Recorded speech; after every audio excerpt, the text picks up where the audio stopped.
Hello friends, welcome to chemiphilic chemistry point. आज हम discuss करेंगे सीजी सेट ने जो पेपर लिया था करेंटली 21/7/2024 को, उसका सेकेंड पार्ट केमिकल साइंस का सेकेंड पेपर के सॉल्यूशन के बारे में हम डिस्कस करेंगे। ठीक, पहले तो आप ये कमेंट्स बॉक्स में ये बताइए कि आपको क्वेश्चंस कैसे लगा, टफ लगा, इजी लगा या फिर ठीक ठीक था। तो वो जो है आप कमेंट बॉक्स में जरूर बताइएगा। ठीक है, जैसे कि मेरे हिसाब से जो लोग बोल रहे थे बहुत ज्यादा टफ था, ये है वो है करके, तो लेकिन उतना मुझे जो है पर्सनली उतना टफ नहीं लगा। ठीक था, टफनेस था तो उतना टफ तो देंगे ही। जिससे परेशान थे बच्चे, परेशान थे कि रीजनिंग और एसर्शन बहुत ज्यादा दिया था, तो उतना क्वेश्चन देंगे ही आपका। जैसे कि आपका कोई भी एग्जाम देखोगे, जनरल का कटअप जो है 50% से ज्यादा जाता नहीं, तो उस हिसाब से क्वेश्चन अच्छा था। क्योंकि आप मैक्सिमम क्वेश्चन देखोगे तो नेट गेट का रिपीटेड क्वेश्चन है, तो उस हिसाब से क्वेश्चन ठीक था, ना तो ज्यादा टफ था ना ही ज्यादा इजी था। ठीक, चलो हम जो है आज जो है सॉल्यूशन के बारे में बात करेंगे। उससे पहले मैं एक चीज बताना चाहता हूँ, केमिफिलिक केमिस्ट्री पॉइंट जो है online classes, live classes start करने जा रहा है कल से, मतलब 23/7/2024 से। यदि कोई इंटरेस्टेड स्टूडेंट है तो वो रजिस्ट्रेशन करा सकते हैं, क्योंकि फर्स्ट के 20 बच्चों के लिए स्पेशल ऑफर रखा गया है। तो आप जो है कॉन्टेक्ट नंबर आपको लास्ट में प्रोवाइड कर दिया जाएगा, आप जो है कॉन्टेक्ट करके रजिस्ट्रेशन करा सकते हैं। ठीक है, चलो स्टार्ट करते हैं हम। मेरे पास जो क्वेश्चन पेपर है वो बी सेट है, तो बी सेट का क्वेश्चन, बी सेट वालों को ज्यादा दिक्कत नहीं है, लेकिन बाकी लोग को आपको सर्च करना पड़ेगा थोड़ा सा क्वेश्चन। चलो फर्स्ट क्वेश्चन है इसमें, इसमें एक क्वेश्चन दिया है इरविंग विलियम सीरीज से, कि इसमें भैया क्या 4 ऑप्शन दिया है, 4 ऑप्शन में से कौन सा ऑप्शन आपका सही है। इरविंग विलियम सीरीज से रिलेटेड क्वेश्चन है। ठीक है, तो देखो इससे पहले तो आप देखिए इरविंग विलियम सीरीज क्या होता है। इरविंग विलियम सीरीज जो है एक्चुअल में थर्मोडायनेमिकल स्टेबिलिटी, थर्मोडायनेमिक स्टेबिलिटी को बताता है, जिसमें हम एक साइड जो है स्टेबिलिटी कांस्टेंट और दूसरा जो है मेटल का जो है बेरियम से लेके बेरियम 2+, स्ट्रोंशियम 2+, कैल्शियम 2+, इससे लेके आपका मैग्नीशियम 2+, फिर आपका मैग्नीज 2+, मैग्नीज 2+ से ये कंटिन्यू रहता है यहां तक, ये जो है कॉपर 2+, फिर जो है आपका निकिल 2+ तक। तो इसमें जो है आपका पहले तो ग्राफ खींचा गया है स्टेबिलिटी कांस्टेंट और मेटल के बीच, और इस ग्राफ को देखोगे, ये ग्राफ जो है रेगुलरली इंक्रीज होते जाता है। ये कॉपर तक जो है इंक्रीज होता है, कॉपर तक सडनली इंक्रीज होता है, फिर जो है वो डिक्रीज हो जाता है। कॉपर में इंक्रीज होता है, फिर आपका डिक्रीज होता है। तो देखो सिंपल चीज है, यहां से बेरिलियम से लेके मैग्नीशियम तक स्टेबिलिटी कांस्टेंट इंक्रीज हो रहा है, थर्मोडायनेमिक स्टेबिलिटी बोलते हैं इसको, वो इंक्रीज हो रहा है। फिर जो है आपका मैग्नीज से लेके आपका कॉपर तक जो है इंक्रीज होता है, फिर डिक्रीज होता है। तो आपका स्टेटमेंट दिया गया था, स्टेटमेंट जो है आपका फर्स्ट था, it is the plot of log के against the bivalent metal ion. तो ये फर्स्ट ऑप्शन सही है, ए ऑप्शन जो है आपका सही है। सेकंड है आपका के लॉग के represent the stability of metal ligand bond, तो ये भी सही है आपका, ये भी जो है मेटल लिगेंड बॉन्ड को भी वो रिप्रेजेंट करता है, तो बी ऑप्शन भी सही है। थर्ड देखो, लॉग के value decrease from beryllium to magnesium, जबकि यहां से क्या हो रहा है, बेरिलियम से मैग्नीशियम इंक्रीज हो रहा है, तो सी ऑप्शन गलत है आपका। डी ऑप्शन भी सही है, लॉग के values increases from manganese 2+ to copper 2+। तो ए बी और सी जो है आपका, सॉरी ए बी और डी ऑप्शन सही है, मतलब यहां पर आपका सी ऑप्शन जो है आ जाएगा। यहां पे जो है सी ऑप्शन जो है आपका सही है, करेक्ट है सी ऑप्शन। ठीक, नेक्स्ट क्वेश्चन है,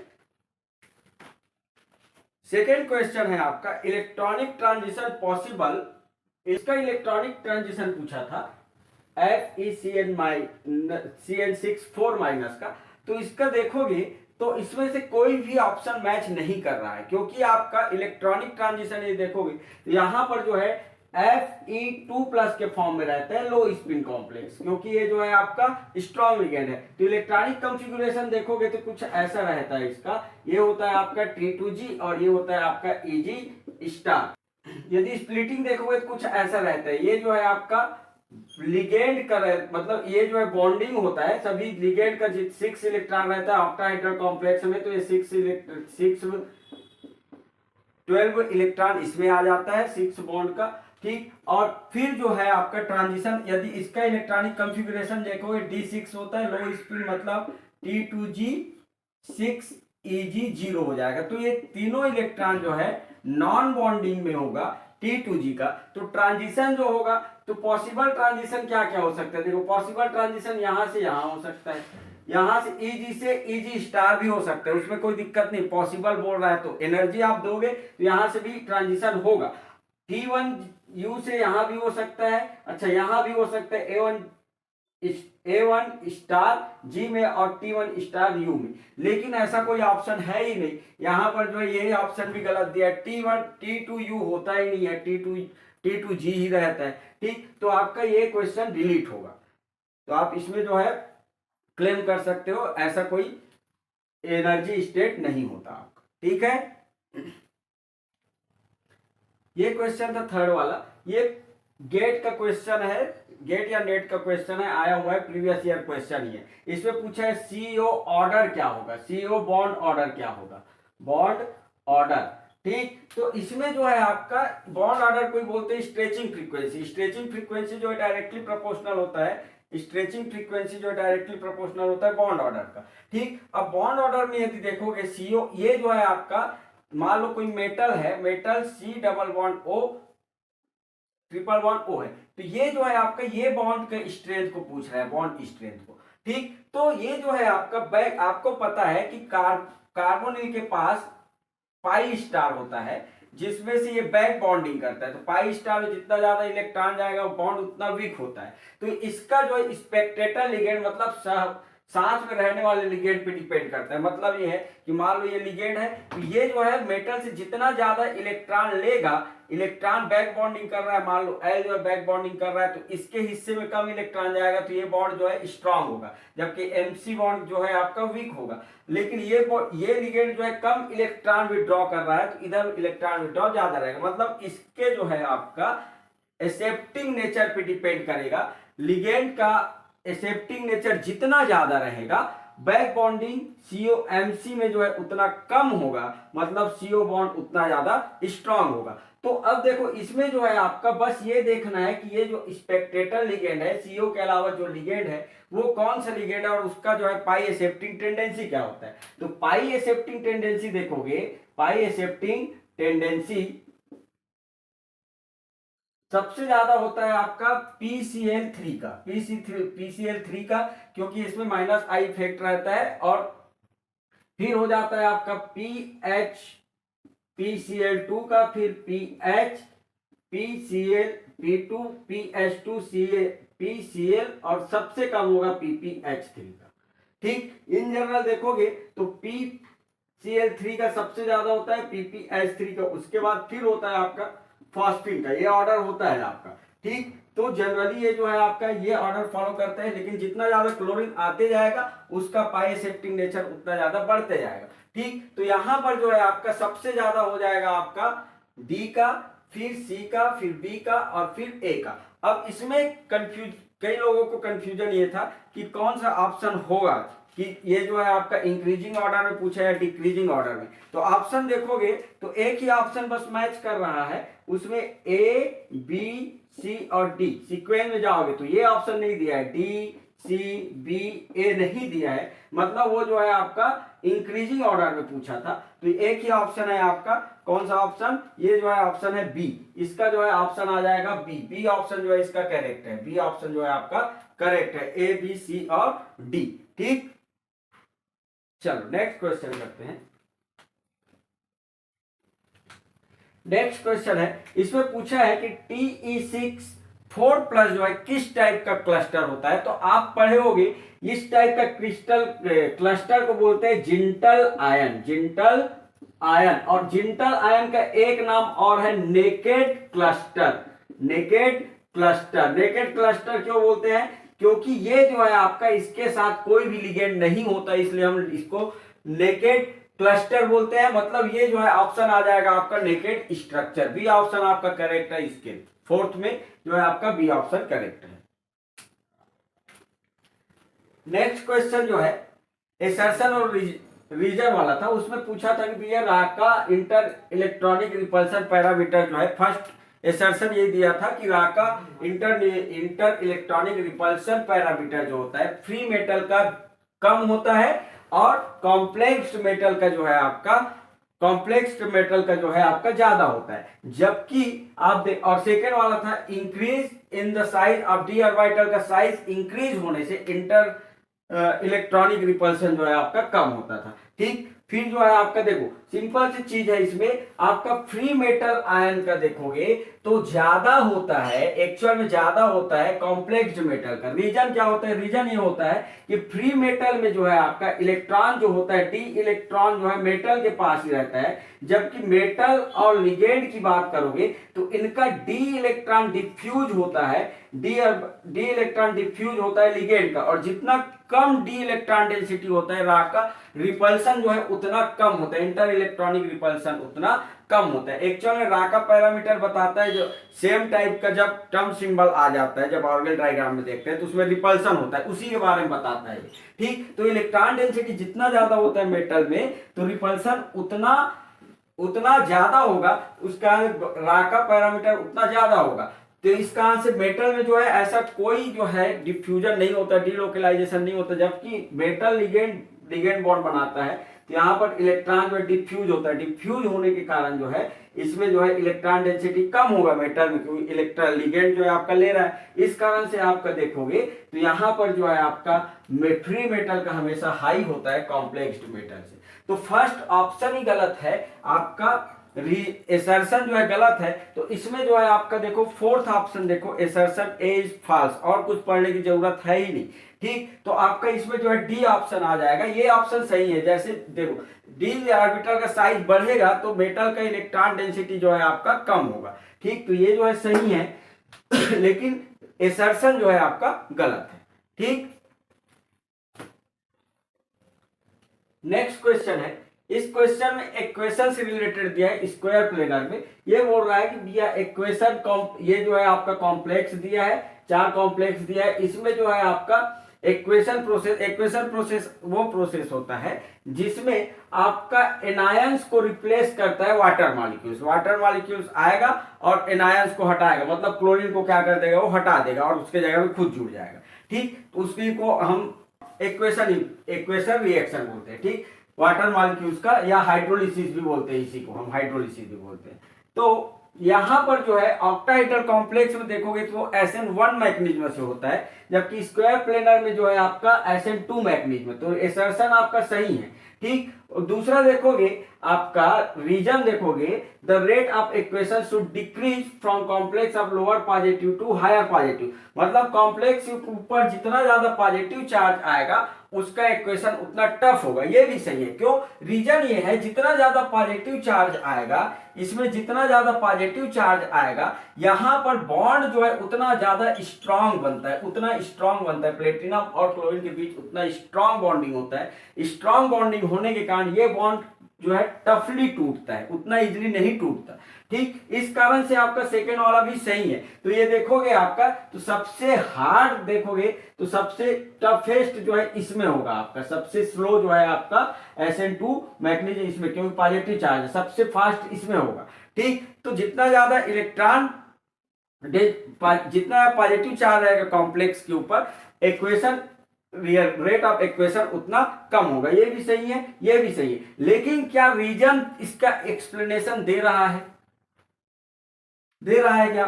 तो देखो इसमें जो है आपका SN2 मैकेनिज्म हो रहा है, इसके बारे में पूछा है क्यों हो रहा है।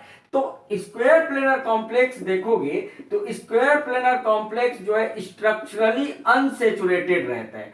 स्ट्रक्चरली अनसेचुरेटेड मतलब इसके पास जो है 2 पोजीशन रहता है जहां पर कोई भी लिगेंड आके जुड़ सकता है। इस कारण से SN2 मैकेनिज्म देता है। ऑक्टाहेड्रल जो है पूरा पैक्ड रहता है तो ये पोजीशन नहीं मिल पाता। तो ये जो एसर्शन और रीजन दोनों सही है, लेकिन रीजन एक्सप्लेनेशन नहीं दे रहा है। इसका एक ही रीजन आता है कि स्क्वायर प्लेनर कॉम्प्लेक्स में कॉम्प्लेक्स जो होता है अनसेचुरेटेड स्ट्रक्चर होता है, अनसेचुरेटेड स्ट्रक्चर होता है। इस कारण से आपका ये जो है आपका SN2 मैकेनिज्म से आपका इक्वेशन रिएक्शन देता है। कोई भी सब्स्टिट्यूशन रिएक्शन दे रहा है तो SN2 रिएक्शन से देता है। ठीक, तो यहां पर जो है आपका फर्स्ट वाले में बोला है कि भैया दोनों ट्रू है, लेकिन रीजन जो है एक्सप्लेन कर रहा है आपका एसर्शन को, तो ये गलत है। सेकेंड ऑप्शन इसका करेक्ट है, जिसमें बोल रहा है एसर्शन और रीजन जो है दोनों करेक्ट है, लेकिन आपका रीजन जो है करेक्ट एक्सप्लेनेशन नहीं है। ए का मतलब एसर्शन का मतलब इसका जो है ऑप्शन आ जाएगा बी ऑप्शन इसका करेक्ट होगा। नेक्स्ट क्वेश्चन है, इसमें जो D2 कॉन्फ़िगरेशन दिया है जिसका MJ वैल्यू पूछ रहा है, और उसमें बोला है कि भैया सेपरेशन बिटवीन जे स्टेट्स जो रहते हैं उसमें जो है स्मॉल है, वेरी स्मॉल है, तो कितना होगा करके। तो पहले तो आप जो है इसका J का वैल्यू जो रहता है, J इज इक्वल होता है आपका क्या, L माइनस एस, क्योंकि है हाफ फील्ड है। ठीक, हाफ फील्ड है तो फुल फील्ड रहता है तो J प्लस L प्लस मतलब इसका वैल्यू होता है L plus S to L minus S तक। ठीक, लेकिन हम L माइनस एस लेते हैं जब हाफ फील्ड से कम होता है। तो D2 का देखोगे तो इसमें L वैल्यू जो रहता है +2 +1 0 -1 -2, तो L वैल्यू जो आएगा वो 3 आ जाएगा, S वैल्यू जो है 1 आ जाएगा। ठीक, तो J वैल्यू देखोगे तो J वैल्यू जो रहेगा आपका L माइनस एस, ये यूज करेंगे क्योंकि हाफ फील्ड से कम है इसलिए। ठीक, तो ये 3 - 1 = 2, तो J वैल्यू 2 आया है। अब इसका जो है पूछा है माइक्रो स्टेट क्या होगा, मतलब ये जो है नंबर ऑफ MJ मतलब MJ लेवल्स कितना होगा उस चीज को पूछा है, माइक्रो स्टेट के बारे में पूछा है। तो देखो माइक्रो स्टेट जो रहता है आपका 2J + 1 होता है, 2J + 1, तो 2 × 2 + 1 तो ये हो जाएगा 4 + 1 = 5, तो 5 जो है आपका एनर्जी स्टेट हो जाएगा। ठीक, 5 एनर्जी लेवल होगा जिसका ये जो है बहुत स्मॉल रहेगा। तो इसका ऑप्शन आ जाएगा डी ऑप्शन, इसका ऑप्शन आ जाएगा डी ऑप्शन। ठीक है, चलो इसमें पूछा है आपका for D4 metal ion in octahedral complex mu effective will be, तो म्यू इफेक्टिव पूछा है। देखो इसमें जो है आपका म्यू इफेक्टिव, तो एक हम पढ़ते हैं टेम्परेचर इंडिपेंडेंट मैग्नेटिज्म। ठीक, तो उसके लिए जो रहते हैं म्यू इफेक्टिव इज इक्वल होता है, mu effective is equal mu spin only 1 - alpha lambda upon del. ठीक, ये जो है आपका फार्मूला होता है टेम्परेचर इंडिपेंडेंट के लिए, फार्मूला दिया है आपका, अलग अलग फार्मूला दिया है उसमें देखना।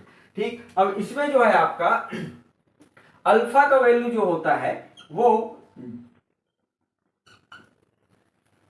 म्यू इफेक्टिव इज इक्वल होता है temperature independent paramagnetism, temperature independent paramagnetism बोलते हैं, उसके लिए म्यू का फार्मूला ये होता है। इसमें अल्फा जो होता है वो कांस्टेंट होता है, अल्फा जो रहता है आपका कांस्टेंट होता है, जिसका वैल्यू डिपेंड करता है आपका डी इलेक्ट्रॉन्स पे, जिसमें जो है आपका D2 और D4 मतलब D टर्म सिंपल है उसके लिए 2 होता है वैल्यू, और F3 F4 टर्म सिंबल आ रहा है उसके लिए 4 आता है। ठीक, और लेमडा जो रहता है आपका, लेमडा जो होता है वो स्पिन ऑर्बिट कपलिंग कांस्टेंट होता है, कपलिंग कांस्टेंट होता है, जिसका वैल्यू डिपेंड करता है डी इलेक्ट्रॉन पे, जिसके लिए D1 D2 D3 और D4 के लिए पॉजिटिव होता है, और D6 D7 D8 और D9 के लिए जो है ये नेगेटिव होता है। ठीक, तो ये वैल्यू रखो। देखो ये जो है D4 के लिए आप ये देखोगे टर्म सिंबल देखोगे तो D4 के लिए आपका आता है D5 टर्म सिंबल, आप निकाल के देख लेना थोड़ा सा। ठीक, D5 आता है मतलब इसका वैल्यू अल्फा का वैल्यू 2 आ जाएगा, मतलब मेरा फार्मूला क्या होगा म्यू SO 1 माइनस, अब लेमडा का वैल्यू क्या है पॉजिटिव है, D4 सिस्टम मतलब पॉजिटिव है, तो फार्मूला जो है आपका निगेटिव, और अल्फा का लेमडा का वैल्यू पॉजिटिव आ जाएगा और अल्फा का वैल्यू 2, तो 2 लैम्डा अपॉन डेल आ जाएगा। ये फार्मूला बनेगा आपका, ये फार्मूला बनेगा। तो देखो आपका जो है, आपका जो है बी ऑप्शन इसमें करेक्ट है, बी ऑप्शन जो है आपका करेक्ट है। अच्छा ये जो है डेल जो होता है वो एनर्जी गैप होता है, सेपरेशन गैप होता है लोअर एनर्जी ग्राउंड स्टेट और एक्साइटेड स्टेट का। ठीक है, तो बी ऑप्शन इसका करेक्ट है। 9th नंबर में डिस्कवरी विथ द डिस्कवर करके दिया है, तो इसमें जो है ऑप्शन आपका सी ऑप्शन सही है, सी ऑप्शन सही है डिस्कवरी और डिस्कवर में, इसको देख लेना। ठीक है, सी ऑप्शन जो है इसका करेक्ट है। नेक्स्ट क्वेश्चन है आपका, which statement is correct if sodium metal is shaken with naphthalene in a non aqueous solution। देखो यदि मैं सोडियम को नेप्थलीन के साथ शेक करता हूं, मिक्स करता हूं, तो सोडियम एक इलेक्ट्रॉन देगा और एक्सेप्ट करेगा कौन, नेप्थलीन। तो ये बना लेगा आपका सोडियम प्लस और नेप्थलीन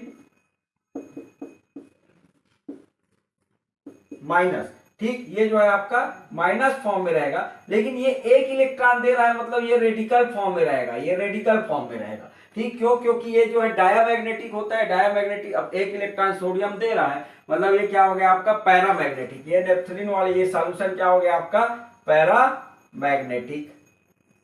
ठीक, पैरामैग्नेटिक होगा। अब देखो स्टेटमेंट पढ़ो, स्टेटमेंट में पहला दिया सॉल्यूशन इज पैरामैग्नेटिक, सही है। दूसरा है आपका solution has oxidised property, oxidise property नहीं रहेगा। जैसे कि हम याद करो liquid in ammonia, liquid in ammonia, sodium in liquid ammonia, sodium in liquid ammonia जो रिड्यूसिंग एजेंट होता है, उसमें क्या होता है, सोडियम को लिक्विड अमोनिया में लेते हैं, ये एक इलेक्ट्रॉन देता है और ये जो सॉल्यूशन जो रहता है इस इलेक्ट्रॉन को जो है आपका एक्सेप्ट करता है।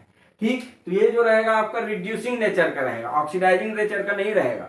नेक्स्ट है आपका, क्योंकि ये भी रिड्यूसिंग एजेंट होता है ना, तो ऐसे ये भी क्या रहेगा आपका रिड्यूसिंग एजेंट रहेगा, ऑक्सीडाइजिंग एजेंट नहीं रहेगा। नेक्स्ट है आपका electron of sodium is captured by naphthalene, सही है। ये जो है आपका सोडियम जो है कैप्चर कर रहा है इलेक्ट्रॉन को, इसलिए पैरामैग्नेटिक हो रहा है। और नेक्स्ट है आपका solution is not ESR active, जब पैरामैग्नेटिक है भैया तो ESR एक्टिव होगा।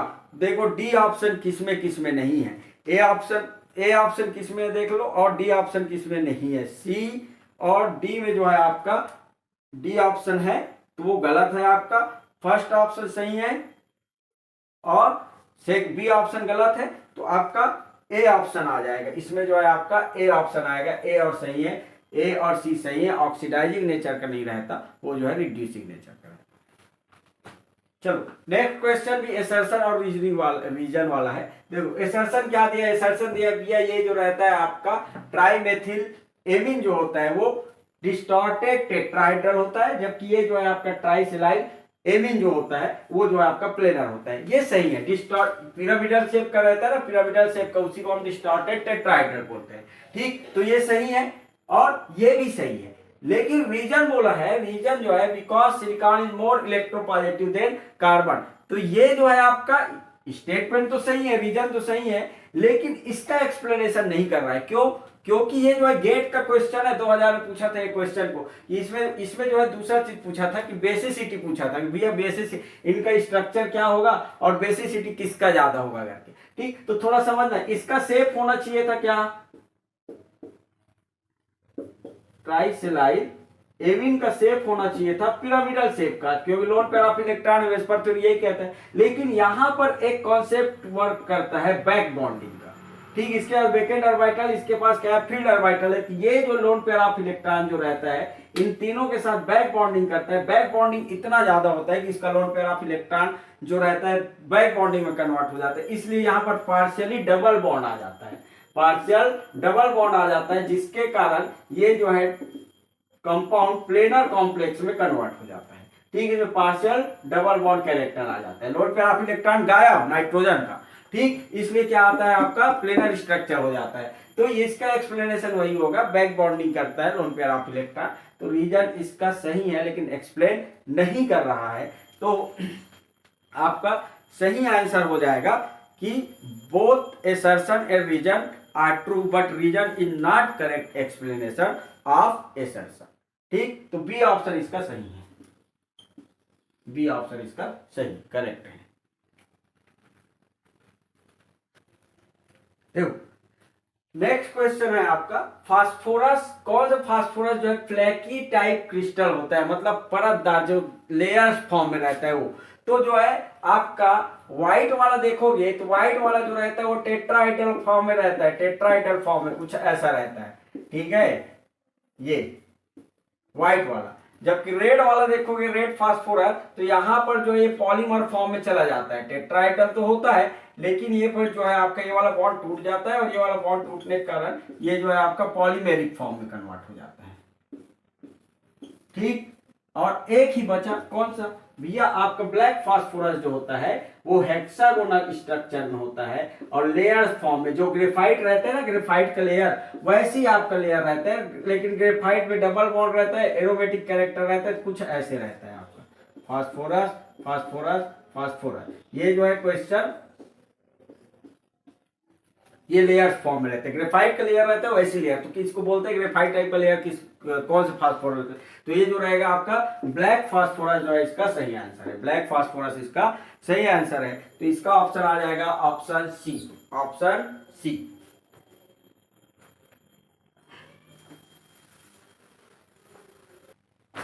नेक्स्ट क्वेश्चन बहुत इजी क्वेश्चन है, रिपीटेड क्वेश्चन है ये जो है आपका मैच मैच करने के लिए दिया था, ए और बी कॉलम, ये फर्स्ट था ये सेकंड था, इसमें मैच करने के लिए दिया था। तो देखो फर्स्ट क्या है, विल्किंसन कैटलिस्ट, विल्किंसन कैटलिस्ट का काम क्या है आपका, hydrogenation of alkene, alkene को जो है एल्केन में कन्वर्ट करता है। दूसरा है आपका जिगलर नाटा, ये जो है जिगलर नाटा कैटलिस्ट होता है, जिगलर नाटस काम होता है ऑलिफिन पॉलीमराइजेशन।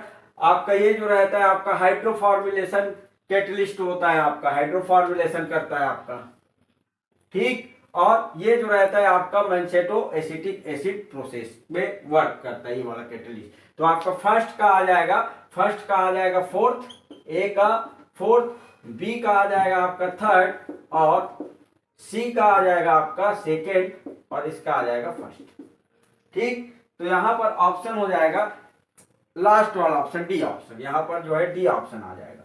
इजी था, ज्यादा टफ नहीं था। चलो नेक्स्ट क्वेश्चन देखो, विच स्टेटमेंट इज करेक्ट करके दिया था आपका। देखो इसमें जो है आपका फर्स्ट है all the halogen shows positive as well as negative. भैया हैलोजन में जो फ्लोरीन होता है, जो भाई साहब होता है, जिसका हाईएस्ट इलेक्ट्रोनेगेटिविटी होता है कितना, 4, यही तो एक एकलौता है जो किसी के साथ जो है आपका किसी को इलेक्ट्रॉन देता नहीं है, यदि कोवलेंट बॉन्ड है तो ये जो है इलेक्ट्रॉन लेता है, तो इसलिए इसमें क्या रहता है आपका निगेटिव, तो -1, ठीक। ये जो है आपका पॉजिटिव ऑक्सीडेशन स्टेट शो नहीं करता, इसका इलेक्ट्रोनेगेटिविटी 4.0 के आसपास होता है, सबसे ज्यादा होता है, तो फर्स्ट स्टेटमेंट गलत, ठीक। तो ए वाला कौन, ए कौन से है, तो फर्स्ट ऑप्शन तो हो ही नहीं सकता। सेकंड देखो XX bond in F2 is much stronger than Cl2 Br2 I2।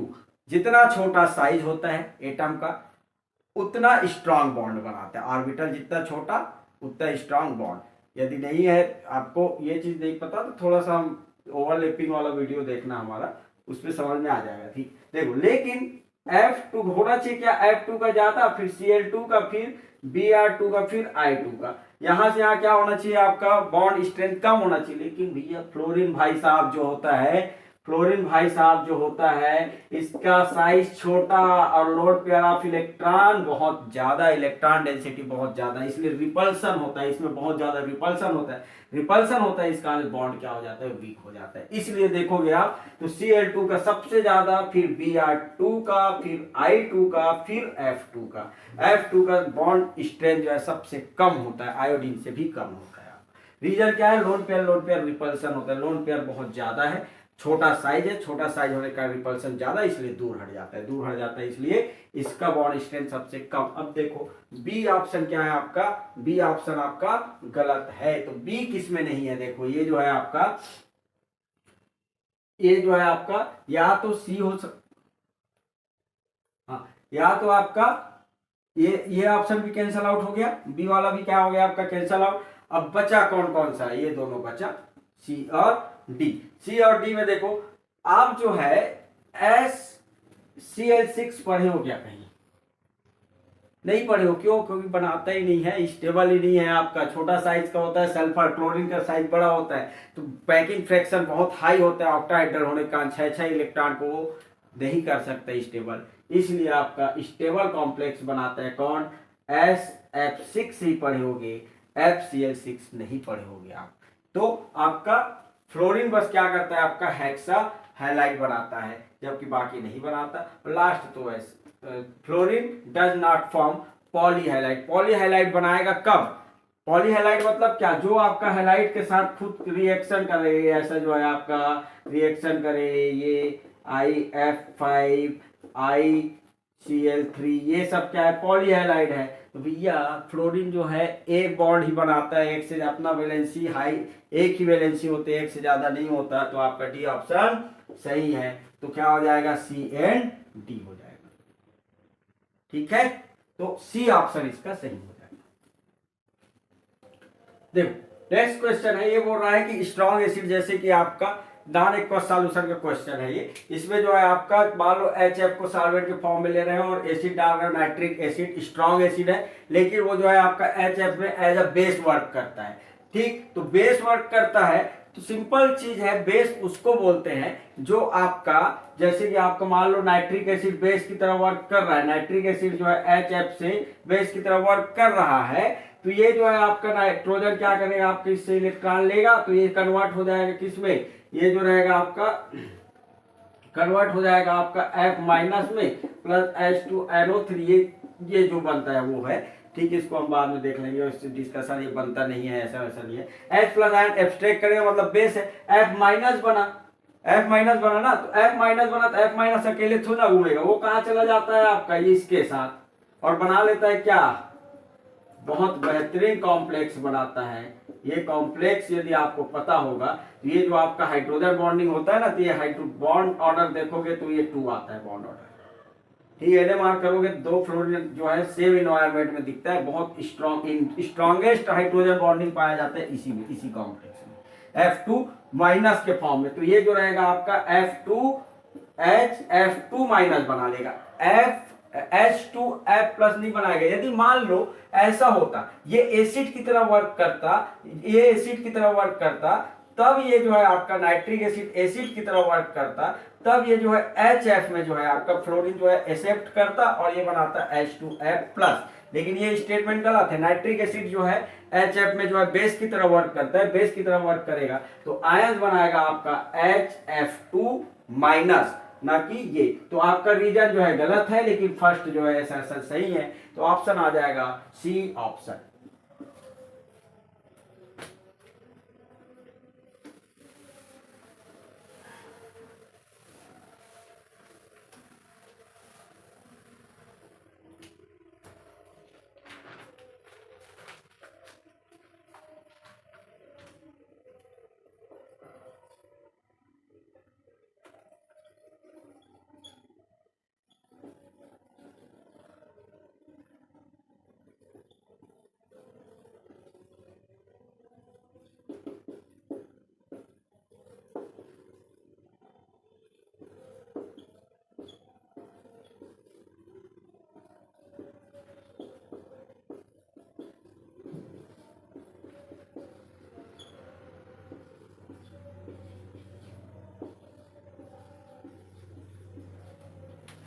चलो, बहुत इजी क्वेश्चन, नेट में जो फ्रीक्वेंटली देखने को मिलता है, गेट में फ्रीक्वेंटली देखते हैं, कोई भी एग्जाम दोगे आप MSc लेवल का, तो ये आता ही है अरेक्नो लीडो क्लेडो करके, हाई क्लोजो लीडो अरेक्नो करके। अरेक्नो पूछ रहा है, अरेक्नो पूछ रहा है, ये जो है आपका H9 दिया है, प्रिंट मिस्टेक हुआ है उसमें, ये जो है B9 है, B9 है। तो जब कार्बन दिया रहता है तो भैया कार्बन को आपको कंसीडर करना ही नहीं है, सिंपल चीज। क्यों? क्योंकि कार्बन में वैलेंस इलेक्ट्रॉन कितना होता है आपका 4, और ये 4 को हम रिप्लेस कर सकते हैं आपका HB से आइसोलोबल कॉन्सेप्ट।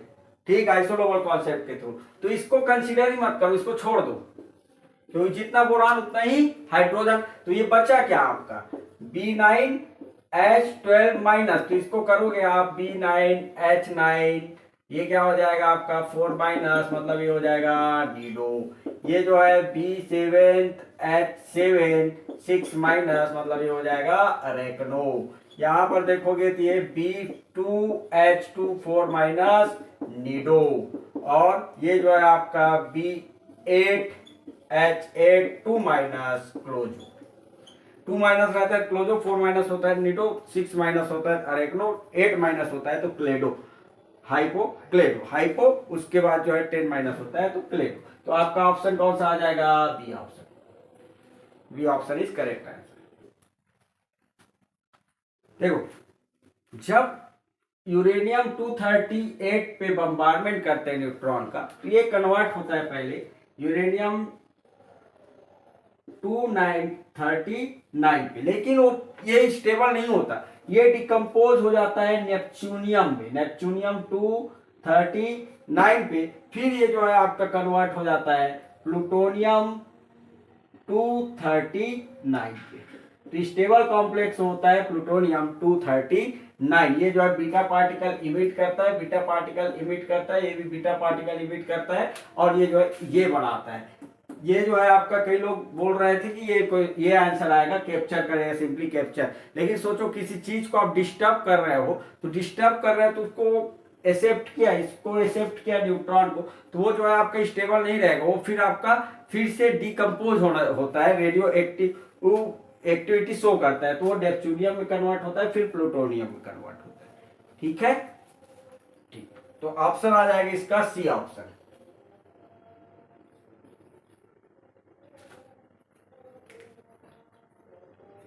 नेक्स्ट क्वेश्चन में ये पूछा है कि how many gram of cadmium will be deposited in 4 hours by passing a current of 2 ampere from a aqueous solution of cadmium sulphate. Cadmium sulphate का एक्वस सॉल्यूशन दिया है, aqueous solution दिया है, इसमें 4 घंटे तक हम करंट पास कर रहे हैं 4 एम्पियर का, ठीक, सॉरी 2 एम्पियर है, 2 एम्पियर का करंट पास कर रहे हैं, तो कितना ग्राम हमको कैडमियम मिलेगा? तो सिंपल द फार्मूला है V W is Faraday first law है, ये फैराडे फर्स्ट लॉ से बनेगा आपका, फैराडे फर्स्ट लॉ इलेक्ट्रोकेमिस्ट्री का क्वेश्चन है, इजी क्वेश्चन है। W इज इक्वल क्या होता है आपका? डिपॉजिटेड अमाउंट कितना, तो W इज इक्वल हो जाता है आपका ZIT। जेड क्या होता है? इलेक्ट्रोकेमिकल इक्विवेलेंट, तो Z इज इक्वल होता है आपका equivalent weight divided by Faraday, ठीक। या फिर इक्विवेलेंट वेट इज इक्वल क्या होता है? कैडमियम का देखोगे 2 प्लस है, 2 प्लस कैडमियम 2 प्लस, तो कैडमियम 2 प्लस देखोगे तो यहाँ पर जो रहता है आपका, इसका इक्विवेलेंट वेट देखोगे तो ये जो है एटॉमिक मास जो होगा, कैडमियम का एटॉमिक मास जो रहता है, उसको जितना चार्ज रहता है मेटल में कॉम्प्लेक्स में, उतने से डिवाइड कर दो। एटॉमिक मास, ये क्वेश्चन नहीं बन पाता यदि आपको एटॉमिक मास पता नहीं है, और मैक्सिमम लोग कोई भी एटॉमिक मास नहीं याद करके जाते, ये क्वेश्चन बनाने लायक ही नहीं था। मतलब आपको याद है तो बन जाएगा, ऐसा कुछ नहीं है, नहीं बनेगा, लेकिन पॉसिबल नहीं है कि मैक्सिमम आप कोई भी एग्जाम में देखोगे नेट वेट सब में वो एटॉमिक मास देता है, लेकिन इसमें देना था, लेकिन इसमें एटॉमिक मास दिया नहीं है, ठीक। तो ये क्वेश्चन जो है सब तुक्का मार के आए होंगे, ठीक, तो टेंशन मत लो इसके लिए। तो इसका एटॉमिक मास होता है, कैडमियम का एटॉमिक मास होता है 112.4, ठीक, ग्राम होता है एटॉमिक मास डिवाइडेड बाय 2। तो इसको हम यहाँ पर रखेंगे। फैराडे का वैल्यू होता है 96, फैराडे इज इक्वल होता है क्या? 96500 कूलम, ठीक। तो यहाँ पर जो है आपका जेड का वैल्यू आ जाएगा आपका 112.4 डिवाइडेड बाय 2 इंटू आई का वैल्यू है 2 इंटू टी का वैल्यू 4 आवर्स। 4 आवर्स को आपको सेकेंड में कन्वर्ट करना पड़ेगा, 4 घंटा, 4 घंटे में 60 मिनट और 60 मिनट में 60 सेकेंड। तो ये जो रहेगा 4 इंटू 60 डिवाइडेड बाई फैराडे 96500। तो ये जो है 2 कैंसिल आउट हो जाएगा, 2 0 कैंसिल आउट हो जाएगा। इसको सॉल्व करोगे तो इसमें ऑप्शन आता है आपका 16.7 ग्राम, ए ऑप्शन आ जाएगा इसमें।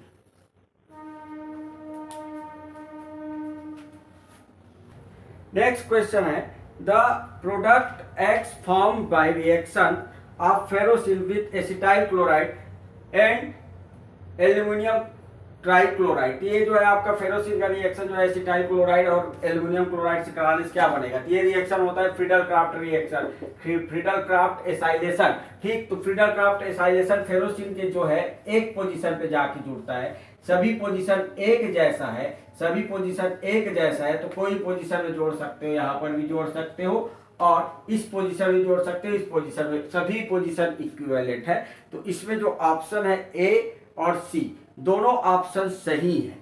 क्यों? क्योंकि आपका सभी पोजीशन इक्विवेलेंट रहता है तो जो है आपका आप क्लेम कर सकते हो। या तो ये क्वेश्चन डिलीट होना चाहिए, ठीक। बी और डी नहीं आएगा, ए और सी ऑप्शन दोनों क्या है आपका एक जैसा है, ठीक। तो आपका या तो ए ऑप्शन आना चाहिए या तो आप ए और सी दोनों ऑप्शन आना चाहिए आपका, ठीक। अब देखो सेट क्या है आंसर क्यों देता है, लेकिन वो जो है दोनों आंसर सही है क्योंकि सभी पोजीशन जो है इक्विवेलेंट रहता है, ठीक।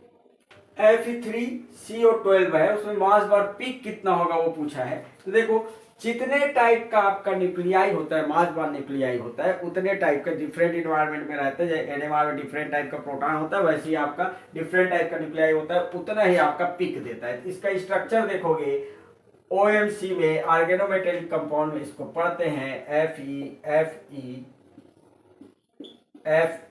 इसमें जो है आपका दो ब्रीजिंग CO इंपॉर्टेंट है, ये याद रखना, दो ब्रीजिंग CO होता है और इनमें 3-3 CO होता है, ठीक। इनमें जो है आपका 3-3 CO होता है, जबकि इसमें जो है आपका 4 CO होता है, ठीक। तो ये दोनों न्यूक्लियाई सेम इन्वायरमेंट में है, दोनों न्यूक्लियाई सेम इन्वायरमेंट में, तो एक पीक इसका मिलेगा, एक पीक इसका मिलेगा। ये जो है आपका मास बार पीक जो रहेगा आपका इसका 2 आ जाएगा, मास बार पीक जो है आपका 2 आएगा इसका, ठीक। तो ए ऑप्शन आ जाएगा इसका, ए ऑप्शन। नेक्स्ट क्वेश्चन है, दिया है 1327 एल्यूमिनियम और आर नॉट का वैल्यू दिया है 1.5 इंटू 10⁻⁻15 मीटर और पूछा है कि रेडियस क्या होगा, रेडियस क्या होगा। अब किसका रेडियस क्या होगा ये नहीं बताया है, ठीक। लेकिन ये जो है आपका न्यूक्लियस का रेडियस पूछ रहा है, एल्यूमिनियम का न्यूक्लियस का रेडियस क्या होगा ये पूछा है, ठीक। तो न्यूक्लियस के रेडियस से ही देखोगे तो रेडियस इज इक्वल होता है R0 A 1/3, ठीक। ए जो होता है वो एटॉमिक मास होता है, एटॉमिक मास दिया है आपको, तो R is equal R0 into 27 1/3 R0। 23 को क्या लिख सकता हूं मैं, 3 की पावर में 3 1/3 1/3 1/3 कैंसल, 3 इंटू 1.5 इंटू 10⁻⁻15 मीटर, ठीक। तो ये जो रहेगा आपका 15×45 4.5 इंटू 10⁻⁻15 मीटर आ जाएगा। तो आंसर हो जाएगा इसका, आंसर हो जाएगा सी ऑप्शन, इसका जो है आपका 22 का सी ऑप्शन हो जाएगा, ठीक। चलो नेक्स्ट क्वेश्चन देखो, नेक्स्ट क्वेश्चन 23 है आपका, दिया है which of the following statement is not correct for the ionisation technique used in the mass spectroscopy. देखो आपको ये सब पता नहीं है चलेगा, जैसे EI is a soft ionisation, ये चलेगा, ठीक। ये पता होना चाहिए मॉल्डी जो रहता है वो हार्ड ना होके सॉफ्ट आयनाइजेशन होता है, सॉफ्ट आयनाइजेशन। तो डी वाला गलत है। अब ऑप्शन देखो, ऑप्शन में डी किस में है, केवल एक में है, डी ऑप्शन में, तो ऑप्शन क्या हो जाएगा आपका डी। तो एक मास स्पेक्ट्रोस्कोपी में फ्रेगमेंट्स को अलग अलग करना रहता है, पार्टिकल जो दिया रहता है आपका उसको फ्रेगमेंट को अलग अलग करना रहता है, इसलिए हम हार्ड आयनाइजेशन यूज करते हैं। Electron ionisation is soft use नहीं करते हम, इसमें जो है हार्ड आयनाइजेशन यूज करते हैं। तो बी सही है, सी सही है, लेकिन ए और डी जो है गलत हो जाएगा। तो ऑप्शन आ जाएगा आपका डी ऑप्शन, जिसमें दिया है A and D only. Next question है, correct way to express the precision of the experiment result, मतलब वो बोल रहा है भैया आप प्रयोगात्मक परिणाम जो निकालते हैं उसको सटीक व्यक्त करने का सही पहचान क्या होता है। तो अब देखो कोई भी एक्सपेरिमेंट करते हैं तो उसमें हम निकालते हैं एक तो स्टैंडर्ड डेविएशन और एक जो है relative standard deviation. Absolute error, relative error निकालने की जरूरत नहीं रहता एक्सपेरिमेंटल में देखोगे तो आपका जो है आपका स्टैंडर्ड डेविएशन और रिलेटिव स्टैंडर्ड डेविएशन आ जाएगा। तो इसमें ऑप्शन है बी और डी क्या है आपका सही है, और बी और डी किसमें है आपका, देखो सी ऑप्शन सही है आपका। ठीक, नेक्स्ट क्वेश्चन है 27 नंबर का question. Which of the following metal is present in nitrite reductase. Nitrite reductase में कौन सा मेटल यूज होता है? तो देखो एक मेटल जो है यूज होता ही है, कौन सा, मॉलिब्डेनम यूज होता ही है। तो ऑप्शन देखो डी किसमें है आपका, तो आपका आयरन भी यूज होता है, कॉपर भी यूज होता है और मॉलिब्डेनम, तो डी ऑप्शन आ जाएगा जिसमें दिया है आपका ए बी एंड डी। तो केवल डी में है जो डी ऑप्शन है मॉलिब्डेनम, तो इससे समझ में आ जाएगा मॉलिब्डेनम यूज होता है, तो कौन सा ऑप्शन आ जाएगा, डी ऑप्शन। तो ज्यादा दिक्कत नहीं है इसमें। क्वेश्चन नंबर 33 बहुत इजी क्वेश्चन है। ये क्वेश्चन देखो सेकेंड ऑर्डर रिएक्शन दिया है, आर्हेनियस इक्वेशन है। ठीक, आर्हेनियस इक्वेशन में वो ए का यूनिट पूछा है सेकेंड ऑर्डर के लिए, फर्स्ट ऑर्डर के लिए नहीं। ठीक, आपका ऑप्शन है देखो सिंपल चीज है कि ये जो पार्ट रहता है एक्सपोनेंशियल पार्ट बोलते हैं, एक्सपोनेंशियल पार्ट हमेशा यूनिट लेस रहता है, ये याद रखना। एक्सपोनेंशियल पार्ट हमेशा यूनिट लेस रहता है, मतलब के का यूनिट आप के जो रहेगा आपका यूनिट आपके रेट कांस्टेंट का यूनिट ही क्या हो जाएगा, यूनिट ऑफ ए। इसलिए आपका जीरोथ ऑर्डर के लिए देखोगे, जीरोथ ऑर्डर के लिए के का क्या होता है, के ए क्या हो जाएगा, यूनिट ऑफ के एंड ए क्या हो जाएगा, मोल पर लीटर पर सेकेंड। ठीक, फर्स्ट ऑर्डर के लिए देखोगे, फर्स्ट ऑर्डर के लिए हो जाएगा ये पर सेकेंड, फ्रीक्वेंसी फैक्टर बोलते हैं, इसी कारण इसको हम फ्रीक्वेंसी फैक्टर बोलते हैं फर्स्ट ऑर्डर के लिए। सेकेंड ऑर्डर के लिए देखोगे, सेकेंड ऑर्डर के लिए रेट कांस्टेंट का वैल्यू क्या होता है आपका, पर मोल पर लीटर पर सेकेंड। ठीक, अब लीटर को ही हम बोलते हैं डेसीमीटर क्यूब, डेसीमीटर क्यूब। तो यहां पर डेसीमीटर से रिप्लेस कर दो, तुम पर मोल डेसीमीटर क्यूब पर सेकेंड आ जाएगा आंसर। ठीक, कोई भी रेट कांस्टेंट है, ऑर्डर ऑफ कोई भी ऑर्डर का रेट कांस्टेंट का यूनिट निकालना है तो उसके लिए फार्मूला होता है m 1 - n पर सेकेंड। m क्या होता है, m होता है मोल पर लीटर। ठीक, तो इसमें जो है जीरो, n का वैल्यू यदि जीरो रख रहे हो, n इज इक्वल जीरो है, तो ये हो जाएगा आपका m पर सेकेंड, मतलब मोल पर लीटर पर सेकेंड। अब एक काम करो, आप लीटर को एक एक बढ़ाते जाओ, तो एक बढ़ाओगे क्या हो जाएगा, जीरो हो जाएगा, -1 से जीरो, तो जीरो हो जाएगा, तो ये वाला टर्म्स जीरो हो जाएगा। ठीक, ये वाला टर्म्स जीरो, तो पर सेकेंड बचता है। फिर से एक बढ़ाओगे तो लीटर पर मोल, तो इन दोनों में एक एक बढ़ाते जाते हैं हम, तो ये आ जाता है आपका। तो आपका सेकेंड ऑर्डर के लिए हो जाएगा आपका पर मोल डेसीमीटर क्यूब पर सेकेंड, मतलब आंसर आ जाएगा आपका ए ऑप्शन।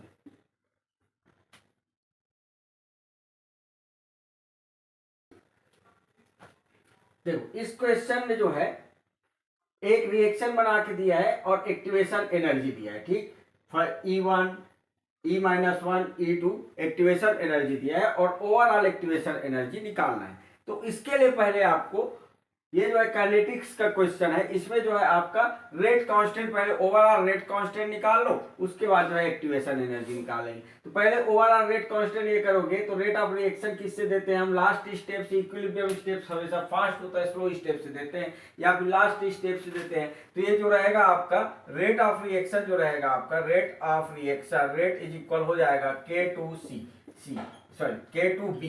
B क्या है आपका, एसएसए शॉर्ट लिविंग स्पीसीज है, तो हम रेट ऑफ रिएक्शन में कभी भी शॉर्ट लिविंग स्पीसीज नहीं रखते, हमेशा हम रिएक्टेंट रखते हैं। तो इसको रिप्लेस करेंगे, दो तरीका होता है, एक तरीका होता है इसको रिप्लेस करने का, दो तरीका होता है, एक होता है इक्विलिब्रियम अप्रोक्सीमेशन और एक होता है आपका SSA स्टेडी स्टेट अप्रोक्सीमेशन। तो आप इसका यूज कर लिए, ज्यादा इजी है। तो इक्विलिब्रियम ये में अप्रोक्सीमेशन में करते हैं हम, देखो इक्विलिब्रियम पार्ट को बस यूज करते हैं हम, ठीक है, इक्विलिब्रियम स्टेप को। तो इक्विलिब्रियम स्टेट इज इक्वल क्या हो जाता है आपका, देखो K इज इक्वल ये हो जाता है आपका K1, K equilibrium is equal होता है product side divided by reactant side, और K equilibrium is equal forward reaction divided by backward reaction. Forward reaction K1 upon K-1 is equal क्या हो जाएगा आपका, प्रोडक्ट क्या है आपका B प्रोडक्ट है और रिएक्टेंट क्या है C, तो B को हटाना है आपको, तो B इज इक्वल क्या हो जाएगा K1C K-1। अब इसको जो है इस फार्मूला में पुट करो, तो ये फार्मूला क्या हो जाएगा K2 K1 के माइनस वन, और यहाँ पर आ जाएगा सी। ठीक, तो पहले आप निकाल लो के ओवरऑल। के ओवरऑल में कुछ नहीं करते, जितना रेट कांस्टेंट दिया है उसी को हम लिखते हैं, वही होता है आपका के ओवरऑल। तो ये हो जाएगा K2 K1 K minus one, ये के ओवरऑल हो गया। अब के ओवरऑल में आपका के ओवरऑल पूछा है, बस के का वैल्यू दिया रहेगा, उसको पुट करना है। एक यदि आपको बोल रहा है प्री एक्सपोनेंशियल फैक्टर ओवरऑल बोल रहा है, तो जो के वैल्यू दिया है वही सेम होता है। जैसे कि ये जो रहेगा आपका सेम रहेगा, A2 A1 A minus one हो जाएगा। ठीक, ई ओवरऑल देखोगे, ई ओवरऑल में कुछ नहीं करना है आपको, केवल लॉग बस इमेजिन करना है कि भैया यहाँ पर लॉग है। ठीक, तो लॉग है तो क्या हो जाएगा, यदि देखोगे तो ये जो है आपका लॉग रहेगा, तो लॉग बस के की जगह में क्या लिखना है, ई लिखना है और लॉग इमेजिन करना है। तो लॉग करोगे तो प्लस में, जो मल्टीप्लीकेशन में रहता है वो प्लस में चला जाता है, और जो डिवाइडेशन में जाता है वो माइनस में जाता है। मतलब ये जो है मान लो लॉग एक्स इंटू वाई है, तो ये क्या हो जाता है, log X plus log Y. ठीक है, और x अपन y है, log x एंड y है, तो log x minus log y। बस log लिखना नहीं है, बस आपको इमेजिन करना है, बस log मैं इमेजिन कर रहा हूँ करके, तो वो शॉर्टकट तरीका है। तो ये क्या हो जाएगा आपका E2 plus E1 minus E minus one. E2 का वैल्यू दिया है आपका कितना, 32 प्लस 25 माइनस 23, तो ये हो जाएगा आपका 34 किलो जूल पर मोल। आपका ऑप्शन नहीं है लेकिन आसपास का ऑप्शन है 32, तो 32 ऑप्शन आप ले सकते हो। ठीक है, इसका एग्जैक्ट आंसर जो है आपका 34 आएगा। 32 ऑप्शन आप ले सकते हो क्योंकि वही सबसे पास है। तो इसका ऑप्शन आ जाएगा सी ऑप्शन, इसका आ जाएगा आपका सी ऑप्शन, 34 का ऑप्शन आ जाएगा सी ऑप्शन। ये जो है इंपॉर्टेंट क्वेश्चन है, ये क्वेश्चन जो है हमेशा आते रहता है, आपका नेट में देखो, गेट में देखो, या इसमें दिया है, ये जो है नेट लेवल का है। ठीक है, इसमें थोड़ा सा लेंदी हो सकता है। चलो देखो, मतलब सेट में वैसे ये कम रहता है, टाइम कम रहता है, तो उस हिसाब से थोड़ा सा लेंदी हो सकता है। इसका सॉल्यूशन क्या होगा, देखो टोन इज इक्वल होता है टर्न ओवर नंबर। इसमें जो है लाइन व्यूअर बार प्लॉट दिया है, उसका जो है इंटरसेप्ट दिया है, ये काम का है तुम्हारा। ई नॉट वैल्यू दिया है, एंजाइम इनिशियल कंसंट्रेशन दिया, और टोन पूछा है। तो टोन इज इक्वल होता है आपका लास्ट स्टेप, टोन या इसी को बोल देते हैं टॉफ।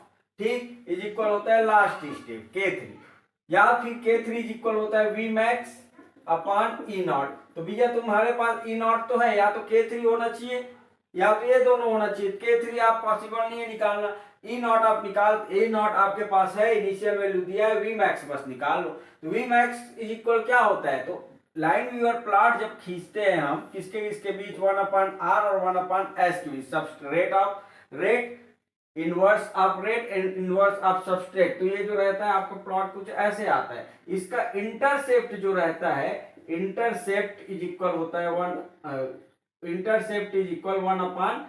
मैक्स, और स्लोप इज इक्वल होता है आपका km/v मैक्स। ठीक, तो यहां पर हमको मतलब है, इससे इंटरसेप्ट दिया है 200 पर मोल लीटर सेकेंड। तो यहां से जो है तुम्हारा V मैक्स मिल जाएगा। तो V मैक्स इज इक्वल क्या हो जाएगा, इसको इन्वर्ट कर लो, इन्वर्ट करोगे तो 1/200 पर मोल लीटर सेकेंड, इस वैल्यू को वहां पर पुट करो, तो यहां पर आ जाएगा tone is equal 1/200 into 1/10⁻⁸ is equal, देखो ये जो है 100, 2 जीरो यहां से कम कर सकते हो इसको। ठीक, तो ये हो जाएगा आपका 1/2 इंटू 1/10⁻⁶, इसको ऊपर ले जाओगे 10⁶ डिवाइडेड बाई 2, तो ये हो जाएगा आपका 10 इंटू 10⁵/2, कैंसल आउट करोगे 5 इंटू 10⁵, इतना आएगा तुम्हारा। और ये ऑप्शन है नहीं आपका। ठीक, ये ऑप्शन आपका नहीं है इसमें, तो आपका इसमें आप देख लो, आप क्लेम करना है, क्या करना है क्या नहीं करना है। ठीक है भैया,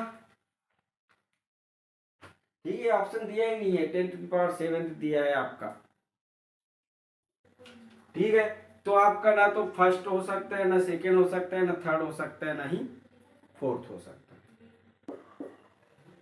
चलो नेक्स्ट क्वेश्चन देखो, इसमें रेट कांस्टेंट का वैल्यू दिया है, रेट ऑफ रिएक्शन दिया है K⁴n, और T हाफ क्या होगा nth ऑर्डर के लिए, ठीक, nth ऑर्डर के लिए टी हाफ क्या होगा, जब n का वैल्यू 1 नहीं हो तब। तो उसके लिए शॉर्टकट फार्मूला होता है T half is equal 1/n-1 into 1/a0 n-1 into 1/ka 2n-1 -1। ये फार्मूला होता है। मैच कर लो भैया, मैच करोगे तो ऑप्शन डी आ जाएगा, यहां पर ऑप्शन डी आएगा, डी ऑप्शन मैच कर रहा है। ठीक है, चलिए भैया देखिए नेक्स्ट क्वेश्चन है आपका, मैच करना है, मैच करना है। देखो क्लैपेरियन इक्वेशन कौन सा है आपका, dp/dt।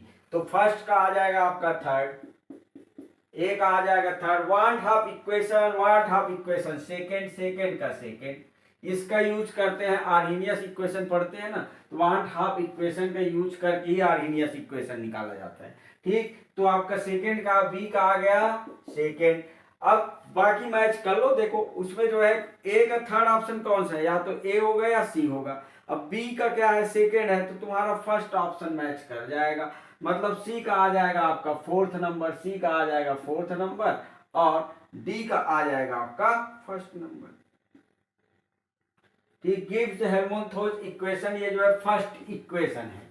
एक इक्वेशन और होता है, सेकेंड इक्वेशन भी होता है, जिसको हम ए से रिप्रेजेंट करते हैं। ठीक, तो यहां पर ऑप्शन आ जाएगा आपका, इसमें ऑप्शन ए आ जाएगा, ए ऑप्शन। नेक्स्ट क्वेश्चन में दिया है कि भैया the volume of perfect gas is double. मान लो कोई एट कांस्टेंट टेम्परेचर पे कोई गैस है जिसका वॉल्यूम को मैं जो है V से 2V कर रहा हूँ, डबल कर रहा हूँ। टेम्परेचर जो है आपका कांस्टेंट है, ये जो है कांस्टेंट है, मतलब रिएक्शन हो जाएगा आपका आइसोथर्मल रिएक्शन, रिएक्शन हो जाएगा आपका आइसोथर्मल रिएक्शन। ठीक, मोलर एंट्रोपी क्या होगा ये पूछ रहा है। तो देखो मोलर एंट्रोपी इज इक्वल होता है, S इज इक्वल होता है constant change in entropy is equal होता है कांस्टेंट टेम्परेचर पे वॉल्यूम में चेंजेस है, तो ये हो जाता है आपका NR ln V2/V1। इसको मान लो V1 और ये हो जाएगा आपका V2। ठीक, तो del S is equal, N का वैल्यू कुछ नहीं दिया है तो 1 मोल, R का वैल्यू हो जाएगा, आपका आंसर दिया जूल में, तो R का वैल्यू हो जाएगा 8.314 इंटू ln 2V/VV भी कैंसल, तो 8.314 इंटू ln 2 का वैल्यू होता है 8.314 इंटू 0.693। इसको सॉल्व करोगे यदि, तो इसको सॉल्व करोगे तो ये आता है 5.76 जूल पर मोल पर केल्विन पर मोल, ये आंसर आ जाएगा। ठीक, नेक्स्ट क्वेश्चन है which of the following formula is used for the calculation of entropy using canonical partition function Z को एंट्रोपी को ये बोल रहा है भैया एंट्रोपी को कैलकुलेट करने के लिए, एंट्रोपी कैलकुलेट करने के लिए हम कैनोनिकल पार्टीशन फंक्शन जेड का कौन सा फार्मूला यूज करते हैं। तो ये जो रहता है आपका S इज इक्वल होता है U माइनस U0, ठीक, upon T plus K ln Z, ये स्टैंडर्ड फॉर्म होता है। तो आप इसको रिप्लेस कर सकते हैं U/T प्लस K ln 2 से, मतलब यहां पर जो है ऑप्शन आ जाएगा सी ऑप्शन, सी ऑप्शन आ जाएगा। चलो स्टैटिस्टिकल थर्मोडायनेमिक्स का क्वेश्चन है, ये बोल रहा है टोटल अरेंजमेंट क्या होगा जिसमें 4 डिस्टिंग्विशिबल पार्टिकल है। डिस्टिंग्विशिबल पार्टिकल मतलब होता है ये, आप पार्टिकल्स को देख के पहचान सकते हो कौन सा पार्टिकल क्या है। ठीक, जैसे कि आपका मान लो अलग अलग कलर का बॉल लिए हो आप, रेड ग्रीन येलो, तो उसको आप पहचान सकते हो देख के। लेकिन मालूम है अलग अलग इलेक्ट्रॉन लिया हो, 3 इलेक्ट्रॉन लिया हो, तो इलेक्ट्रॉन सेम होता है, उसको आप पहचान नहीं सकते, उसको बोलते हैं इनडिस्टिंग्विशिबल पार्टिकल। ये जो है डिस्टिंग्विशिबल पार्टिकल है, 4 है। अब कंडीशन ये दे दिया है कि भैया आप इसको जो है 0 में 3 पार्टिकल को रखना है और एक पार्टिकल्स को 3e में रखना है, तो आप कितने टाइप से उसको अरेंज कर सकते हो। तो देखो मैं पार्टिकल का नाम दे रहा हूं, ठीक है, अल्फा, बीटा, गामा और डेल्टा, 4 पार्टिकल है। तो पहले मैं अल्फा, बीटा और गामा को फर्स्ट लेवल में रखता हूँ, 0th लेवल में, और डेल्टा को थर्ड में।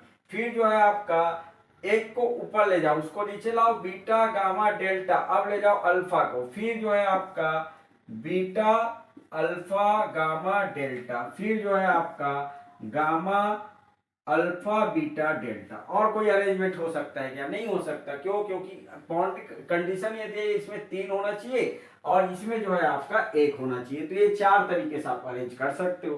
तो देखो 4 तरीके से अरेंज कर सकते हैं। तो ऑप्शन क्या आ जाएगा? बी ऑप्शन आ जाएगा इसका, बी ऑप्शन आ जाएगा, 42 का बी ऑप्शन। लैंगम्यूर आइसोथर्म दिया है, तो लैंगम्यूर आइसोथर्म में देखो आपका फर्स्ट ऑप्शन है all sides on the surface are equivalent, ये सही है आपका। मोनोलेयर बनता है, देखो याद रखना लैंगम्यूर में मोनोलेयर, बेट में जो है मल्टी लेयर, बेट करके एक आइसोथर्म होता है, BET, बेट करके इसमें मल्टी लेयर, मोनोलेयर होता है लैंगम्यूर। आपका मैक्सिमम क्वेश्चन आता है लैंगम्यूर से ही, ठीक। तो सेकेंड ऑप्शन भी सही है, there is no interaction between adsorbed particle, adsorb particle आपस में इंटरेक्ट नहीं करते, ये भी सही है। तो ऑप्शन आ जाएगा डी, ऑल ऑफ अबव, इसमें आ जाएगा all of above, D option आ जाएगा। पास्चुलेट्स है ये लैंगम्यूर का।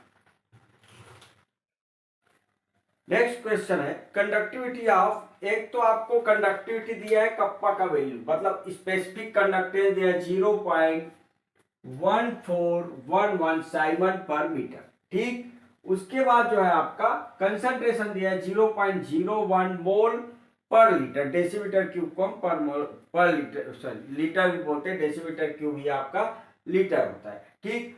फिर आपको पूछा है कि मोलर कंडक्टेंस क्या होगा। तो देखो मोलर कंडक्टेंस का फार्मूला होता है लेमडा एम इज इक्वल के कप्पा कंडक्टिविटी अपॉन कंसंट्रेशन। तो कंसंट्रेशन में मोलैरिटी है तो यहाँ पर मोलैरिटी ले लो, नॉर्मेलिटी होता है तो उसको हम लेमडा इक्विवेलेंट से रिप्रेजेंट करते हैं, ठीक। तो यहाँ पर कप्पा इज इक्वल क्या है आपका 0.1411 साइमन पर मीटर। अब दिक्कत है यहाँ डेसीमीटर में, यहाँ मीटर में है, तो इस डेसीमीटर को आपको कन्वर्ट करना पड़ेगा मीटर में, ठीक, तब कहीं जाके आपका आंसर आएगा। तो यहाँ पर जो है आपको इसको पहले कन्वर्ट करो, तो इसको कन्वर्ट करोगे तो 10⁻⁻² मोल पर डेसीमीटर क्यूब, ये है डेसीमीटर क्यूब को 1 डेसीमीटर क्यूब इज इक्वल होता है, 1 डेसीमीटर क्यूब इज इक्वल होता है 10⁻³ मीटर क्यूब, 10⁻³ मीटर क्यूब। तो यहाँ पर रखो 10⁻² मोल 10⁻³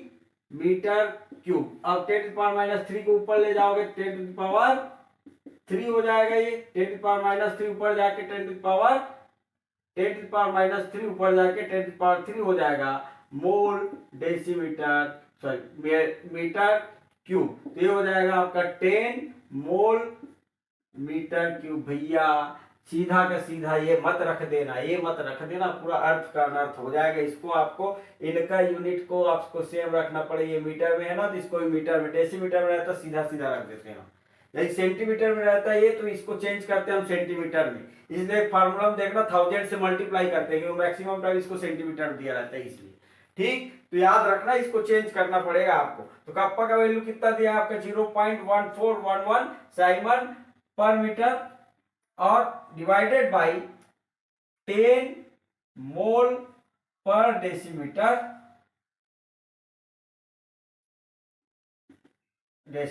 क्यूब। अब इसको सॉल्व करोगे तो ये ऊपर जाके ये हो जाएगा आपका 0.01411 साइमन मीटर स्क्वायर पर मोल, ठीक। तो ऑप्शन आ जाएगा आपका डी ऑप्शन आ जाएगा इसका, D.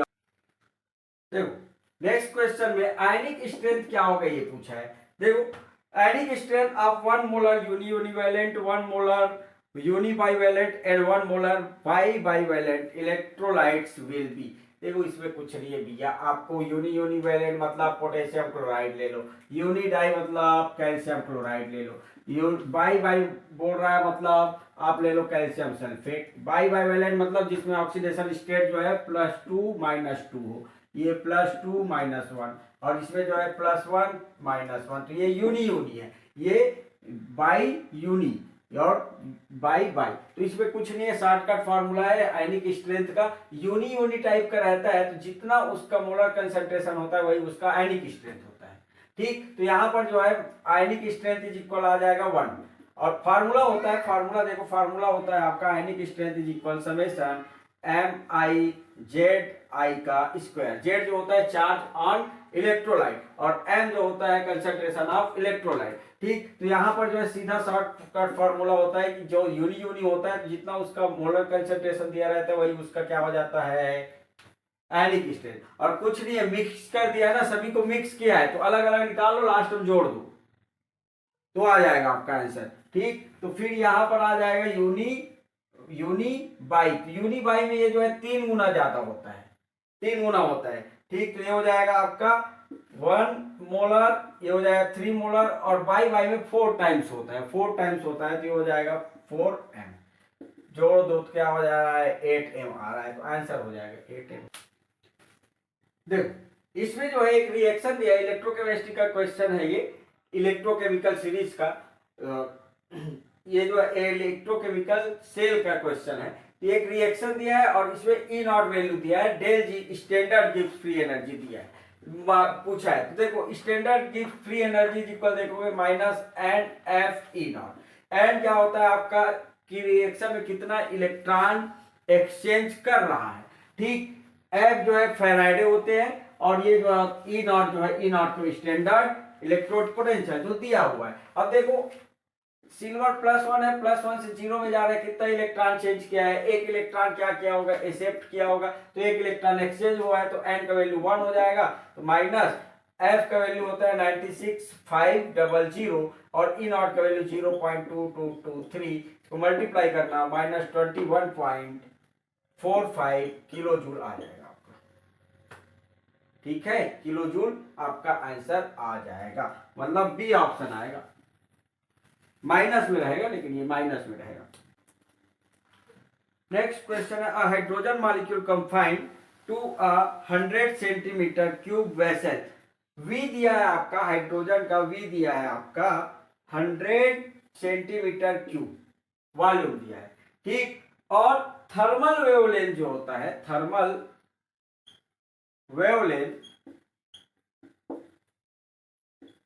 Is equal 7.12 into 10 to the power -11 metre दिया है।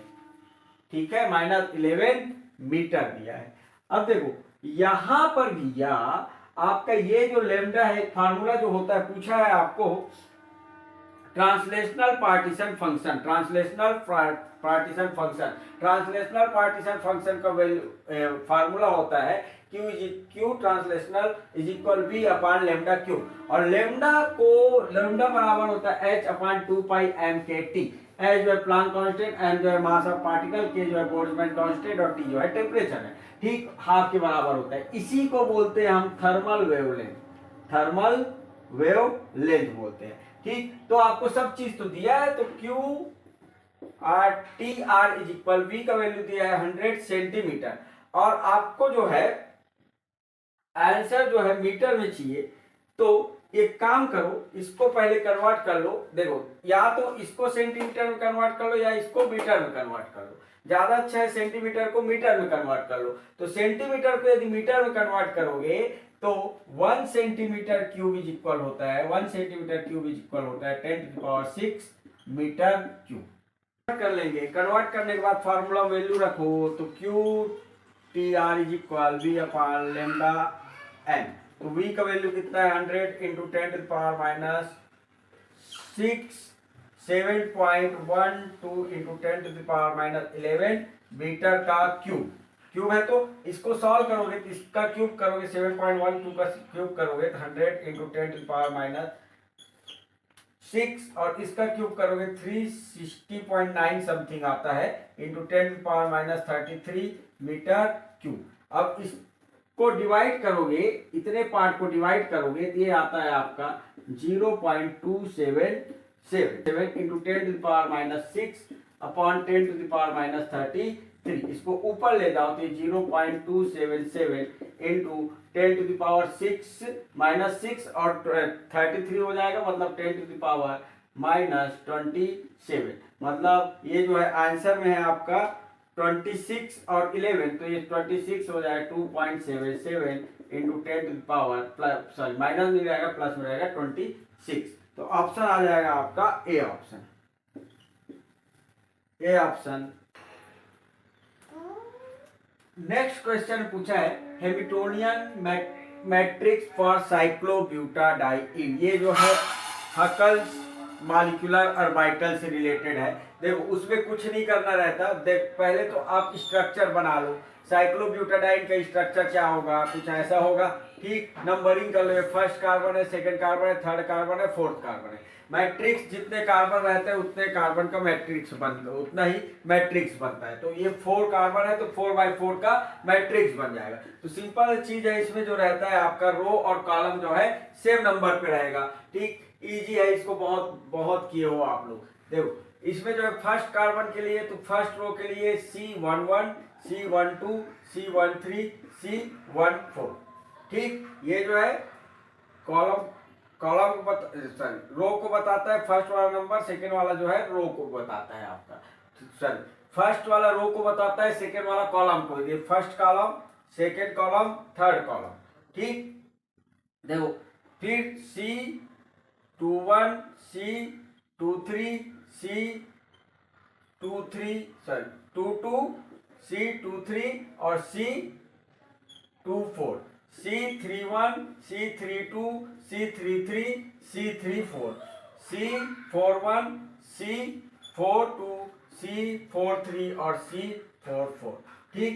अब देखो यहाँ पर CII का वैल्यू को लेते हैं हम अल्फा, CIJ वैल्यू 2 वैल्यू होता है, यदि ज्वाइंट है, एक दूसरे से जुड़ा हुआ है तो उसके लिए हम बीटा लेते हैं, जिसको रेजोनेंस एनर्जी बोलते हैं, इसी को हम रेजोनेंस एनर्जी बोलते हैं। और यदि नॉट कनेक्टेड, यदि नॉट ज्वाइंट, यदि जुड़ा नहीं है, कनेक्टेड नहीं है एक दूसरे से, तो उसके लिए 0 लेते हैं, सिंपल चीज है, ठीक। अब देखो फर्स्ट तो ये जो रहेगा आपका C11 के लिए अल्फा हो जाएगा, C12 तो फर्स्ट और सेकंड कार्बन जुड़ा है, क्या जुड़ा है, तो यहाँ पर आ जाएगा बीटा, और C13 एक दूसरे से जुड़ा है, नहीं जुड़ा है तो हो जाएगा 0, और C14 जुड़ा है तो बीटा, ठीक।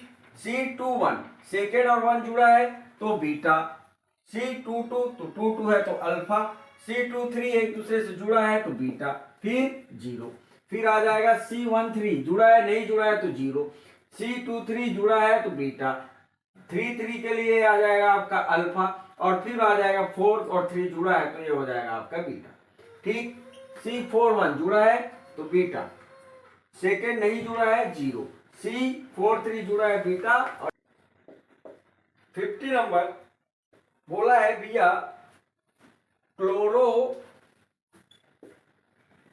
डाइफ्लोरो आयोडो मेथेन में कौन सा पॉइंट ग्रुप होगा, आयोडोमेथेन में कौन सा पॉइंट ग्रुप होगा। देखो ये जो है कार्बन, क्लोरीन